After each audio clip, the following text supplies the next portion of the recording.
नमस्कार दोस्तों, मेरा नाम है विमल सिंह। बालाजी स्टडी अड्डा में आपका स्वागत है। सुपर टेट 2021 और यूपी टेट 2021 के लिए जैसे कि हम आपको प्रैक्टिस सेट करा रहे हैं, पर पैटर्न आपका सुपर टेट 2021 पर बेस्ड है, जिसमें हमने इससे पहले स्टार्टिंग के जो है वो 20 प्रश्न हिंदी के देखे थे। पिछला वाला वीडियो साइड में आई बटन में आपको मिल जाएगा।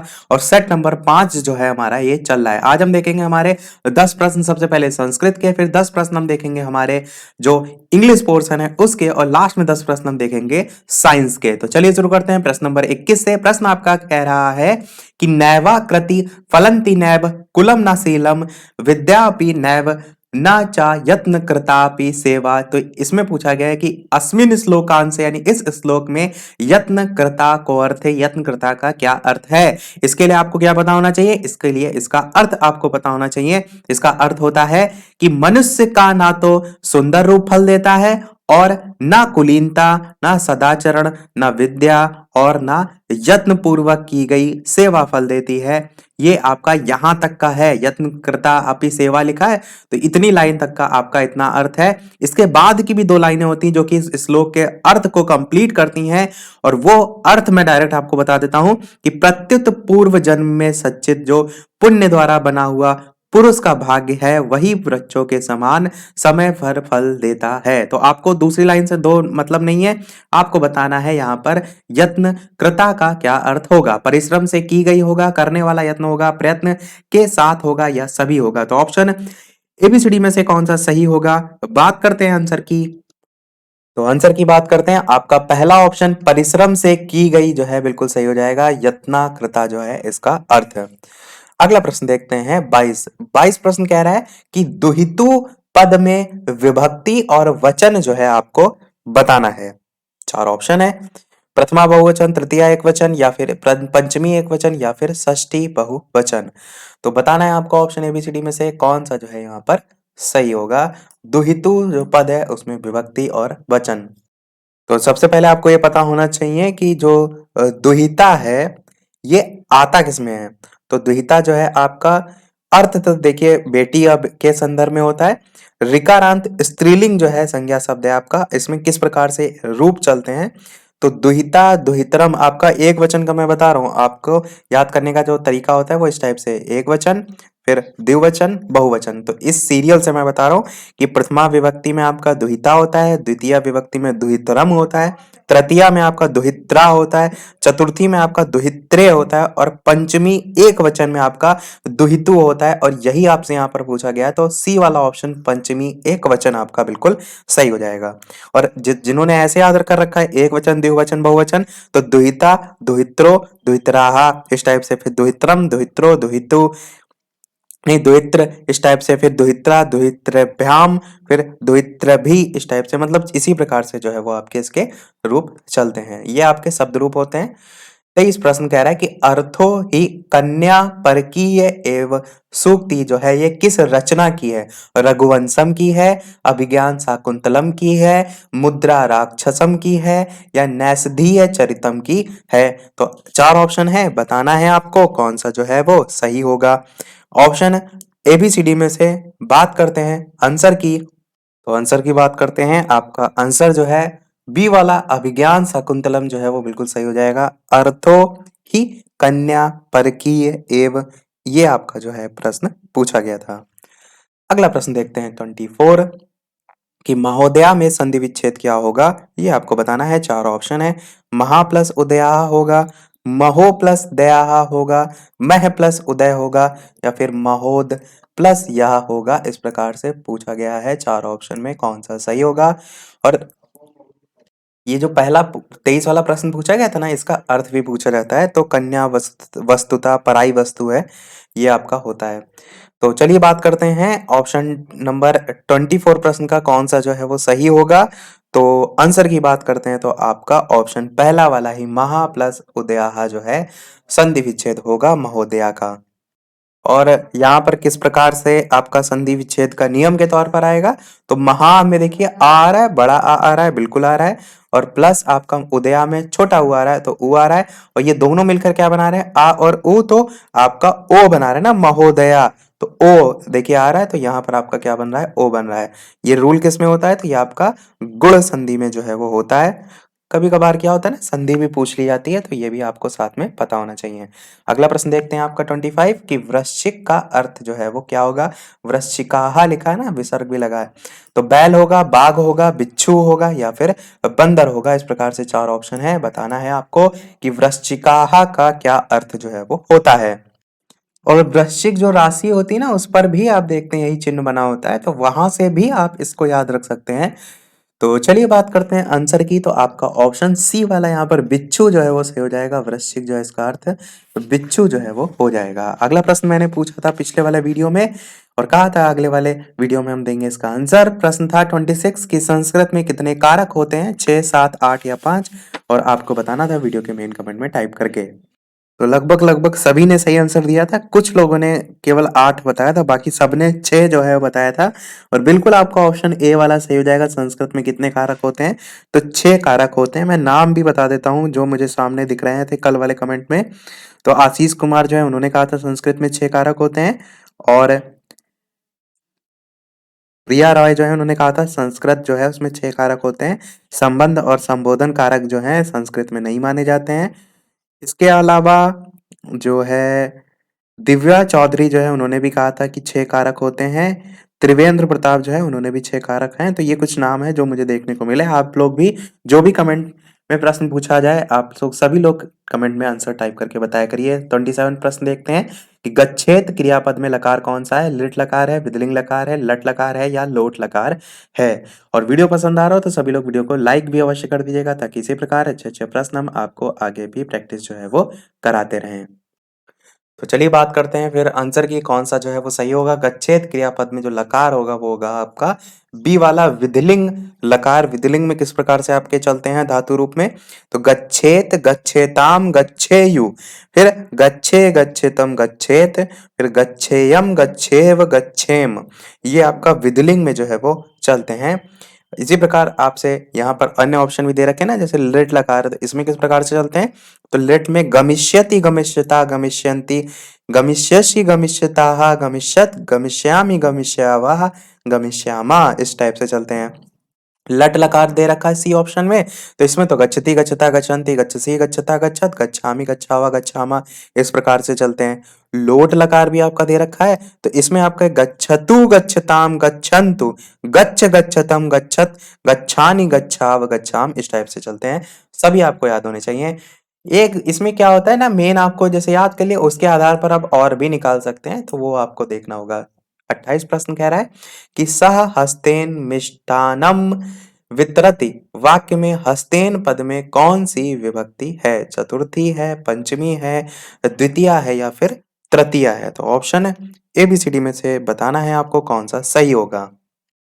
तो चलिए बात करते हैं फिर आंसर की। तो बिल्कुल आपका ऑप्शन डी वाला तृतीया जो है वो बिल्कुल सही हो जाएगा, जो कि आपका पूछा गया था कि हस्तेन जो पद है इसमें जो है कौन सी विभक्ति है।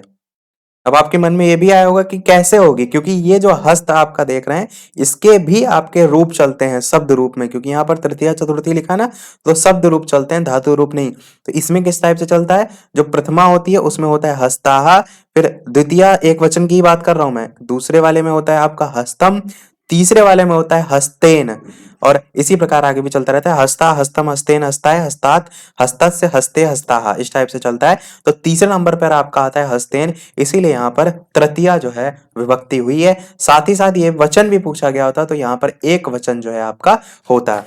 आपको याद है तो देखिए, इससे रिलेटेड बालक के भी होंगे, तो सेम ऐसे चलते हैं, बालका, बालकम, बालकेन, बालकाय, बालकात, बालका से बालके, बालका, तो उनसे भी आप निकाल सकते हैं। अगला प्रश्न 29 कह रहा है कि कथितव्य पद में कौन सा जो है वो प्रत्यय है। तव्यत प्रत्यय है, कत्वा प्रत्यय है, अनियर प्रत्यय है या कत्वत्तु प्रत्यय है। तो चलिए बात करते हैं फिर आंसर की। ऑप्शन ABCD में से कथित पद में कौन सा प्रत्यय होगा, तो तव्यत प्रत्यय आपका जो है वो बिल्कुल सही हो जाएगा। जो तव्यत प्रत्यय होता है इसका प्रयोग विधिलिंग लकार में भी जो है वो किया जाता है। इसका अर्थ क्या होता है, विधिलिंग का चाहिए के अर्थ में जो है वो होता है। और पहचान क्या होती है इसकी तव्यत प्रत्यय की, तो ये ध्यान रखिएगा कि इसके प्रयोग में यदि पुल्लिंग की बात की जा रही है तो लास्ट में तव्य होगा, जैसे कि देखिए कथितव्य में तव्य आया है, पर स्त्रीलिंग अगर होगा तो तव्या आता है, और नपुंसक लिंग होगा तो तव्यम आता है। फिर से मैं रिपीट कर रहा हूं, अगर शब्द आपका पुल्लिंग होगा तो वहां पर लास्ट में तव्य आएगा, उससे आप पहचानेंगे यहाँ पर तव्यत प्रत्यय है। अगर यहाँ पर तव्य की जगह यानी कि स्त्रीलिंग शब्द होता तो यहाँ पर क्या आता, तव्या आता, तब आप पहचानते तव्यत प्रत्यय है। और अगर नपुंसकलिंग शब्द है तो तव्यम आता, उससे भी आप पहचानते कि ये आपका तव्यत प्रत्यय। तो इन तीनों को ध्यान रखिएगा। अगला देखते हैं और लास्ट हमारा प्रश्न संस्कृत का, रघुवंशम महाकाव्य में कितने सर्ग हैं? ये सब प्रश्न आपके बहुत पूछे जाते हैं, तो ये जो मेन है आप याद कर लीजिए एक बार, हमेशा के लिए आपको एग्जाम में हेल्प करेंगे। 28, 25, 19 या 18 बताना है कौन सा सही होगा। और ये भी जरूर आपको पता होना चाहिए कि जो रघुवंश है वो किसके द्वारा संस्कृत रचित संस्कृत महाकाव्य है, तो कालिदास जी जो है इनके द्वारा जो है वो रचित महाकाव्य है, संस्कृत महाकाव्य है। और इस महाकाव्य में कितने सर्ग हैं? आंसर की बात करते हैं तो ऑप्शन नंबर सी 19 सर्ग आपका सही हो जाएगा। 19 सर्ग में रघु जो वंश है यानी इनके कुल में उत्पन्न 29 राजा थे, उनका 21 प्रकार के छंदों का यूज करते हुए वर्णन जो है वो किया गया है। अब इसमें कई बार कैरेक्टर से संबंधित भी प्रश्न आ जाते हैं, जैसे दिलीप लिखा होगा, रघु लिखा होगा, दशरथ होगा, राम होगा, कुश होगा, इस टाइप से लिखा होगा और पूछा जाएगा कि इस इन सब का किसमें वर्णन किया गया है, और वहां पर रघुवंशम होगा ऑप्शन में, और भी अलग अलग रचनाएं दे रखी होंगी तो वो भी टाइप का एक होता है। तो मेन कैरेक्टर भी अगर आपको पता हो तो और अच्छा है। अगला देखते हैं हम हमारा पोर्शन इंग्लिश का पोर्शन। तो टोटल 10 प्रश्न हम देखेंगे अब इंग्लिश के। Fill in the blank by choosing correct option. It is dash who am guilty, तो इट इज मी या इट इज आई या इट इज हिम या इट इज माई, इस प्रकार से 4 ऑप्शन है, बताना है कौन सा सही होगा। और जिनको लाइव टाइमिंग नहीं पता है उनके लिए भी मैं यहाँ पर टाइम बता देता हूँ। सुपर टेट के लिए लाइव टाइमिंग है शाम के 8 बजे, जो कि इस समय चल रही है। आज तारीख है आपकी 6 जनवरी 2021, और सीटेट के लिए टाइमिंग दोपहर के 3 बजे की जो है वो चल रही है। तो आंसर की बात करते हैं तो इट इज आई होगा, it is I who am guilty, तो बी वाला आपका ऑप्शन जो है वो बिल्कुल सही हो जाएगा। अगला प्रश्न देखते हैं आपका 32। प्रपोजिशन जो है इसमें फिल करना है कि China attacked dash India, on India, to India, in India या नन। तो पहले तो ऑप्शन आपको काटना है, तो आप कैसे काटेंगे? इन तो बिल्कुल नहीं होगा, अर्थ से ही समझ में आपको ऑन या टू में कंफ्यूज हो सकते हैं, तो टू भी नहीं होगा। ऑन आपको यहां पर बिल्कुल लग सकता है, पर ध्यान से चीज को समझिए, यहां पर अटैक्ड लिखा है, अटैक लिखा होता आपका तब आप यूज करते ऑन का, तो चाइना अटैक ऑन इंडिया तब आपका ए सही होता। पर यहां पर अटैक्ड लिखा है जो कि अपने आप में ही अर्थ दे रहा है, तो ऑन का भी यूज नहीं करेंगे आप। नन आपका option number D, none of this बिल्कुल सही होगा। यानी यहां पर आपका कोई भी प्रेपोजिशन आने की कोई आवश्यकता नहीं है। चाइना अटैक्ड इंडिया ये अपने आप में कंप्लीट है। और यही सेंटेंस आपका एक दूसरे तरीके से भी पूछा जाता है जिसमें आपका यूज किया जाता है मेड एन अटैक का। तो सेंटेंस आपका बनता है China made an attack on India, तब वहां पर आपका ऑन यूज होता है। 33 प्रश्न कह रहा है कि find out the part of speech the word given below, और ये आपका वर्ड दे रखा है, बताना है नाउन, एडजेक्टिव, एडवर्ब और एडजेक्टिव और वर्ब में क्या जो है वो सही होगा। ब्रूटैलिटी का अर्थ क्या होता है? निर्दयता होता है, तो वो बताना है आपको। ऑप्शन एबीसीडी में से कौन सा सही होगा। तो चलिए बात करते हैं फिर आंसर की। ऑप्शन एबीसीडी में से तो नाउन आपका बिल्कुल सही हो जाएगा, नाउन जो है आपका ये है। अगला देखते हैं आपका 34 प्रश्न। Choose the one word for one who knows everything. बहुत ही बढ़िया है प्रश्न आपका। अब बताइए 4 ऑप्शन में, वन हु नोज एवरीथिंग उसको हम जो है किस नाम से जानेंगे? ओमनीपोटेंस के नाम से जानेंगे, ओमनीसेंट के नाम से, गॉड के नाम से, या ओमनीवोरस के नाम से जानेंगे। तो बताना है कौन सा सही होगा। तो चलिए बात करते हैं फिर आंसर की, कौन सा सही होगा। वन हु नोज एवरीथिंग इसे हम कहते हैं ओमनीशिएंट, ऑप्शन नंबर बी सही होगा। ओमनीशिएंट इस प्रकार से इसे पढ़ेंगे, ओमनीशिएंट। अगला प्रश्न देखते हैं 35। Which is the correct meaning of the word life is a bed of रोज। ये तो आप नॉर्मल लाइफ में भी थोड़ा बहुत जो इंग्लिश यूज करते होंगे, बहुत बार बोलते हैं, तो जल्दी से बताइए इसका अर्थ क्या होता है। सिंपल लिविंग होता है, प्लेजेंट लिविंग होता है, ब्यूटीफुल लाइफ होता है, या फिर इजी लाइफ होता है। इस प्रकार से 4 ऑप्शन है, बताना है आपको कौन सा जो है वो सही होगा कि life is a bed of रोज। तो चलिए बात करते हैं फिर आंसर की कौन सा सही होगा। तो आपका ऑप्शन एबीसीडी में से बी वाला बिल्कुल सही होगा, प्लीजेंट लिविंग जो है आपका ये अर्थ जो है इसके संदर्भ में होता है। कई बार इसका यूज इस तरीके से भी होता है कि life is not a bed of रोज, ये भी आप देखेंगे लिखा आपको देखने को मिलता है। 34 प्रश्न आपका हो गया, 35 भी हो गया, 36 देखते हैं। Choose the correct passive form of the sentence open the door. तो इसको आपको चेंज करना है, आपको बताना है let the door be open होगा, let the door should be open होगा, या द डोर बी ओपन होगा, या you should open the door होगा। इस प्रकार से 4 ऑप्शन दे रखे हैं, बताना है आपको कौन सा सही होगा। ऑप्शन एबीसीडी में से चलिए बात करते हैं आंसर की। तो बिल्कुल आपका पहला ही ऑप्शन सही होगा कि late the door be open, ये जो है इस प्रकार से चेंज होता है। लेट वाले सेंटेंस सभी मैंने आपको बताए थे करके, आप देखिए डीएलएड के कोर्स में सारी चीजें थी, एक एक मैंने सेंटेंस बना बना के इसलिए आपको बताए थे। यदि आपने वो वीडियो नहीं देखे तो इंग्लिश वाली प्लेलिस्ट में डीएलएड 4th सेमेस्टर वाली, उसमें आपको सभी वीडियो मिल जाएंगे। अगला देखते हैं, चूज द अपोजिट वर्ड यहाँ पर होगा इन द मीनिंग इंडिविजुअल, जो है इसका अपोजिट आपको बताना है। कलेक्टिव होगा, सेपरेट होगा, लोनली होगा, या यूनिफाइड होगा। इस प्रकार से 4 ऑप्शन है, बताना है आपको कौन सा जो है वो सही होगा। तो इंडिविजुअल मतलब ही होता है अपना अलग से संबंधित, तो सेपरेट तो इसका समानार्थी हो गया। जब से प्रश्न में आपका अपोजिट पूछा गया है, लोनली भी इसका समानार्थी इंडिविजुअल का हो गया, एक अलग थलग से संबंध में। और यूनिफाइड भी होता है, तो आपका बचा कौन सा, ए वाला ऑप्शन। तो ये इसका जस्ट अपोजिट हो जाएगा। कलेक्टिव जो है यानी कि एक चीजों को इकट्ठा करना, और इंडिविजुअल मतलब होता है अलग थलग, तो यही इसका अपोजिट होगा। पहला वाला आपका ऑप्शन बिल्कुल सही हो जाएगा। अब आपका एक पैसेज दे रखा है और उस पर आधारित कुछ प्रश्न है, तो पैसेज पढ़ लेते हैं कि डॉक्टर रे D strand is of the opinion that few would argue about the quality of our foods. It's declined compared to foods of a generation or few ago. Hybrid grains, vegetables, and fruit have increased in popularity. These hybrid जो seeds हैं, boast big nuisance products that are resistant to disease. The nutrient content of hybrid, however, is significantly less than that of their natural counterparts. The farmer is paid according to, इसको नीचे कर देते हैं, according to bushels per acre, not for the quality of the produce. Agriculture too has become a demanding and politically charged industry. In spite of our need for nutrition, the bottom line is making a living, and hybrid produce makes it possible.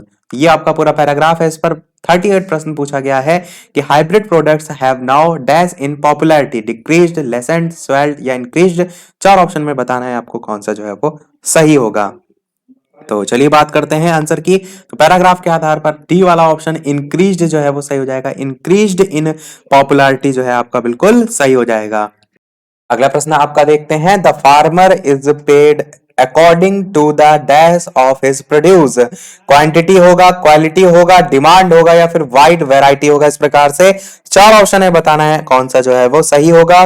चलिए बात करते हैं answer की। The farmer is paid according to the quantity of the produce, यही आपका option A वाला paragraph में लिखा था। बस 2 ही पैराग्राफ पर आधारित प्रश्न थे। अगला प्रश्न 40 है और लास्ट है इंग्लिश का, क्योंकि इसके बाद साइंस के प्रश्न स्टार्ट हो रहे हैं कि fill in the blank with appropriate option given below. He is slow dash, he is study, but होगा, यट होगा, स्टिल होगा, या सो होगा। इस प्रकार से 4 ऑप्शन है, बताना है आपको कौन सा जो है वो सही होगा। तो चलिए बात करते हैं आंसर की। ही is slow but he is study, ये आपका ए वाला ऑप्शन बिल्कुल जो है वो सही हो जाएगा। तो सभी हमारे प्रश्न इंग्लिश के भी समाप्त हुए। आप देखते हैं हमारे बाकी बचे 10 प्रश्न विज्ञान विषय के। इस प्रकार से प्रैक्टिस करने से बहुत सारे प्रश्नों का एक साथ कलेक्शन भी हो जाता है और अच्छे अच्छे प्रश्न भी आपका प्रैक्टिस होता है, और अलग अलग टॉपिक को भी आप छू लेते हैं। इसलिए आपका प्रैक्टिस सेट जरूर इसको लगाते रहिए। तो 41 प्रश्न आपका कह रहा है कि ऊर्जा संरक्षण का आशय है कि ऊर्जा का सृजन और विनाश होता है। तो आप कहेंगे नहीं, ऊर्जा का विनाश नहीं होता है, तो ये तो कट जाएगा। ऊर्जा का सृजन हो सकता है, बिल्कुल हो सकता है। ऊर्जा का सृजन नहीं हो सकता परंतु विनाश हो सकता है, तो ये भी आपका है कि विनाश तो नहीं हो सकता। डी वाला कह रहा है कि ऊर्जा का ना तो सृजन हो सकता है और ना ही विनाश हो सकता है। बस डी ऑप्शन सही है, क्योंकि यहाँ पर केवल सृजन की बात की गई है, तो बी भी कट जाएगा। डी वाला आपका ऑप्शन बिल्कुल जो है वो सही हो जाएगा। ये ऊर्जा संरक्षण का नियम होता है। क्या होता है कि ऊर्जा को ना तो उत्पन्न किया जा सकता है और ना ही नष्ट किया जा सकता है, केवल और केवल एक रूप से दूसरे रूप में परिवर्तित किया जा सकता है। जैसे कि आप देखते हैं सूर्य का प्रकाश होता है, उसको जब आप जो सोलर पैनल वाली जो प्लेट होती है उससे क्या करते हैं, परिवर्तित करते हैं सौर ऊर्जा को विद्युत ऊर्जा में। तो आप क्या कर रहे हैं, परिवर्तित कर रहे हैं। उत्पन्न नहीं कर रहे हैं। 42 प्रश्न कह रहे हैं कि विद्या विद्या विद्या वाहिनी परियोजना निम्न में से किस पर बल देती है? कंप्यूटर शिक्षा पर, मूल्य शिक्षा पर, पर्यावरण शिक्षा पर या फिर कौशल विकास पर। तो इस प्रकार से चार ऑप्शन है, बताना है आपको कि विद्या वाहिनी परियोजना निम्न में से किस पर बल देती है। बात करते हैं आंसर की, कौन सा सही होगा? तो आपका ऑप्शन पहले वाला ही कंप्यूटर शिक्षा जो है वो सही हो जाएगा। विद्या वाहिनी थोड़ा सा अच्छा ट्रिक से जोड़िए। तो वाहन होता है ना, गाड़ी, और उस एक पढ़ाई का फॉर्म होता है जो आप बैठकर पढ़ते हैं, और जो कंप्यूटर होता है वो समझ लीजिए इस टाइप से होता है, गाड़ी होती है, वाहन होता है कि आप घर बैठे दूर दूर तक कोई भी चीज पढ़ सकते हैं। तो विद्या वाहन, ऐसे थोड़ा सा ट्रिक से जोड़िए, विद्या वाहन कि कंप्यूटर क्या है? एक ऐसा विद्या का रूप जो वाहन का कार्य करता है कि आप बैठे बैठे कहीं का भी कुछ भी सर्च कर सकते हैं। 43 प्रश्न कह रहे हैं कि विकास के लिए सूचना प्रौद्योगिकी का अधिकाधिक उपयोग रणनीति है पश्चिम बंगाल सरकार की, तमिलनाडु सरकार की, हरियाणा सरकार की या फिर आंध्र प्रदेश सरकार की। इस प्रकार से चार ऑप्शन है, बताना है आपको कौन सा जो है वो सही होगा। तो चलिए बात करते हैं फिर आंसर की, कौन सा सही होगा? तो आपका option number D Andhra Pradesh सरकार की जो है वो बिल्कुल सही होगा। विकास के लिए सूचना प्रौद्योगिकी जो है उसका अधिकाधिक उपयोग। 44 प्रश्न कह रहे हैं कि क्रिस्टल की संरचना जानने के लिए निम्न में से किसको प्रयोग में लाया जाता है? गामा किरणों को, एक्स किरणों को, यूवी किरणों को या फिर दृश्य किरण को या दृश्य प्रकाश को। तो इस प्रकार से चार ऑप्शन है, बताना है आपको कि क्रिस्टल की जो संरचना है वो जानने के लिए किसको प्रयोग में लाया जाता है। बात करते हैं फिर आंसर की। तो ऑप्शन एबीसीडी में से आपका बी वाला ऑप्शन एक्स किरण जो है वो बिल्कुल सही हो जाएगा, इसी को जो है प्रयोग में लाया जाता है। 45 प्रश्न आपका कह रहा है कि भूस्थैतिक जो स्थिति है वो क्या होती है? जब पृथ्वी सूर्य के चारों ओर घूमना बंद कर देगी वो होता है, या जब कोई पदार्थ जो है चंद्रमा और पृथ्वी के बीच में स्थित होता है वो होता है, या फिर जब कोई पदार्थ पृथ्वी के चारों ओर पृथ्वी की गति के समानुपाती उस गति से चलता है कि वह पृथ्वी पर स्थित किसी स्थान से निश्चित दूरी पर होता है, ये होता है, या फिर जब पदार्थ पृथ्वी से एक निश्चित दूरी पर होता है, ये होता है। तो इस प्रकार से चार ऑप्शन है, बताना है, छांटना है कौन सा जो है वो सही होगा। आंसर की बात करते हैं तो आपका ऑप्शन बिल्कुल सी वाला सही हो जाएगा कि जब कोई पदार्थ पृथ्वी के चारों ओर पृथ्वी की गति के समानुपाती उस गति से चलता है कि वह पृथ्वी पर स्थित किसी स्थान से निश्चित दूरी पर होता है, इसी को हम भूस्थैतिक स्थिति के नाम से जो है वो जानते हैं। अगला प्रश्न 46 कह रहा है कि डीएनए में मौजूद शर्करा होती है। मोस्ट इंपॉर्टेंट क्वेश्चन, इसको एकदम रट के रखिए। चार ऑप्शन है, बताइए कौन सा सही होगा? ग्लूकोज, फ्रैक्टोज, डीऑक्सी या फिर राइबोस। तो ऑप्शन एबीसीडी में से कौन सा सही होगा? बात करते हैं आंसर की। तो डीएनए में मौजूद जो शर्करा होती है उसका नाम होता है डीऑक्सी राइबोस, और डीएनए की फुल फॉर्म और आरएनए की फुल फॉर्म भी पता होना चाहिए। डीऑक्सी राइबोन्यूक्लिक अम्ल डीएनए की होती है, राइबोन्यूक्लिक अम्ल आरएनए की होती है। अगला देखते हैं प्रश्न 47 कि एक रडार जो कि शत्रु जो है उसके वायुयान की उपस्थिति का पता लगाता है वो प्रयोग करता है प्रकाश तरंगों का, रेडियो तरंगों का या फिर आपका ध्वनि तरंगों का या फिर कर्णातीत तरंगों का। इस प्रकार से चार ऑप्शन है, बताना है आपको कौन सा जो है वो सही होगा। आंसर की बात करते हैं तो रडार की जब बात की जाएगी तो आपका रेडियो तरंगे जो है वो बिल्कुल सही हो जाएगा। तो एक रडार जो कि शत्रु के वायुयान की उपस्थिति का पता लगाता है वो रेडियो तरंगे जो है उसका यूज करता है। 48 प्रश्न कह रहा है कि फसल उत्पादन जो है उसमें नत्रजन उपयोग क्षमता की वृद्धि जो है वो की जा सकती है, उर्वरक जो है उसकी मात्रा के बार बार प्रयोग के द्वारा की जा सकती है, या फिर आपका नत्रजन अवरोधक के प्रयोग द्वारा, या फिर नत्रजन धीरे छोड़ने वाले जो उर्वरक हैं उनके प्रयोग के द्वारा, या सभी के द्वारा। इस प्रकार से चार ऑप्शन है, कौन सा सही होगा? तो आंसर यहीं पे बता देते हैं आपको, डी वाला ऑप्शन सभी के द्वारा जो है वो बिल्कुल सही हो जाएगा। एक बार जो प्रश्न है उसको फिर से दिखा देते हैं। प्रश्न पूछा गया था फसल उत्पादन में जो नत्रजन उपयोग क्षमता है उसकी वृद्धि की जा सकती है, तो इन सभी के द्वारा जो है वो की जा सकती है। 49 प्रश्न देखते हैं आपका कि जैव कोशिका जो है उसका कौन सा भाग पावर हाउस कहलाता है? मोस्ट इंपॉर्टेंट क्वेश्चन है आपका ये, बहुत पूछा जाता है। कोशिका भित्ति कहलाता है, माइटोकॉन्ड्रिया कहलाता है, या फिर संपूर्ण कोशिका कहलाता है, या फिर इन चारों में से कोई और है? तो आप कहेंगे जब चार ऑप्शन है तो यही होगा, तो जल्दी से बताइए इन चारों ऑप्शन में से कौन सा जो है वो सही होगा। तो चलिए बात करते हैं फिर आंसर की, कौन सा सही होगा? तो बिल्कुल आपका powerhouse of the cell mitochondria जो है इसको कहा जाता है। सी वाला आपका ऑप्शन बिल्कुल सही हो जाएगा, इसको एकदम याद रखिएगा। और माइट्रोकॉन्ड्रिया जो है इसका हिंदी में किस नाम से जानते हैं? तो सूत्र कणिका के नाम से जो है वो जानते हैं। खोज के रूप में भी पूछ लिया जाए तो आप कहेंगे कोलिकर जो है उन्होंने खोज की थी, पर नाम किसने दिया था माइटोकॉन्ड्रिया का? तो बेंडा, BENDA इनके द्वारा जो है वो नाम जो है वो दिया गया था। देखते हैं हमारा अगला और इस वीडियो का लास्ट प्रश्न, और इसके बाद हम पूछेंगे एक प्रश्न आपसे भी। और वीडियो अभी तक आपने लाइक ना किया हो तो इतने अच्छे अच्छे प्रश्न आपको प्रैक्टिस कराए जा रहे हैं, तो एक लाइक तो आप सभी का वीडियो पर बनता ही है, ताकि मुझे ही मोटिवेशन मिलता रहे आपके एक लाइक से। चैनल पर नए हो तो सब्सक्राइब करके भी अवश्य जुड़ जाइएगा, और टेलीग्राम चैनल से नहीं जुड़े हैं तो वीडियो के डिस्क्रिप्शन में आपको लिंक मिल जाएगी, बालाजी स्टडी अड्डा सर्च करके भी जुड़ सकते हैं। तो आंसर की बात करते हैं, प्रश्न की बात करते हैं। पहले, डीएनए में उपलब्ध कौन सा यौगिक अमीनो अम्ल नहीं बनाता? एडेनिन नहीं बनाता है, टायरोसिन नहीं बनाता है, गुआनिन नहीं बनाता, या फिर साइटोसिन नहीं बनाता है। इस प्रकार से 4 ऑप्शन है, बताना है डीएनए में उपलब्ध कौन सा यौगिक अमीनो अम्ल नहीं बनाता। तो चलिए बात करते हैं फिर आंसर की। तो सी वाला ऑप्शन आपका गुआनिन बिल्कुल जो है वो सही हो जाएगा। ये जो कि आपका अमीनो अम्ल जो है वो नहीं बनाता, यही बिल्कुल जो है वो सही हो जाएगा। तो इसी के साथ हमारे सभी प्रश्न जो है वो आज के समाप्त होते हैं। अब एक प्रश्न आपके लिए भी, जैसे कि सभी वीडियो में हम आपसे एक ना एक प्रश्न पूछते हैं, तो इस वीडियो का आपके लिए जो प्रश्न है वो आगे इसके जो प्रश्न हम कराएंगे उन्हीं से पूछ रहे हैं हम। और वो प्रश्न आपका है, मोपला आंदोलन कहाँ हुआ था? सेम यही प्रश्न अभी हाल ही में जो 5 जनवरी 2021 को आपका एनटीपीसी का पेपर हुआ था, वहां पर पूछा गया था मोपला आंदोलन। तो तेलंगाना बी ऑप्शन है, मालाबार केरल सी ऑप्शन है, मराठवाड़ा, और डी ऑप्शन है विदर्भ। तो ऑप्शन एबीसीडी में से कौन सा सही होगा? मोपला आंदोलन कहाँ हुआ था? अपना आंसर जो है वो वीडियो के मेन कमेंट में टाइप करके अवश्य बताइएगा। और जो आपके लेटेस्ट में पेपर होते रहते हैं, कोशिश किया करिए उनके प्रश्न देखते चलिए। इसलिए मैंने एनटीपीसी के सुबह 7 बजे जो पेपर के पहली शिफ्ट और सेकंड शिफ्ट में आपके सामान्य अध्ययन जनरल अवेयरनेस के जो है प्रश्न आए थे वो सब करा दिए थे। उससे एक अंदाजा लगता है कि किस किस प्रकार की करंट अफेयर पूछी जा रही है, क्या क्या चर्चा में रह रहा है। तो उनको देखना बिल्कुल भी ना भूलिए, ताकि आगे वाले एग्जाम में आपको थोड़ी बहुत उससे हेल्प मिले। तो इसी के साथ सारे प्रश्न हमारे समाप्त हुए। टोटल 30 प्रश्न मैंने आज कराया, 30 में से आपके कितने सही रहे अपना स्कोर भी अवश्य बताइएगा, और जो यहाँ पर प्रश्न पूछा गया इसका आंसर भी अवश्य बताइएगा। तो इसी के साथ आज के हमारे सभी प्रश्न समाप्त होते हैं। आज में इतना ही। वीडियो पसंद आया हो तो लाइक अवश्य कीजिएगा, चैनल पर नए हो तो सब्सक्राइब जरूर कीजिएगा। मिलते हैं फिर अगले वीडियो में नए टॉपिक के साथ, कुछ नए प्रश्नों के साथ। तब तक के लिए नमस्कार। Thank you for watching.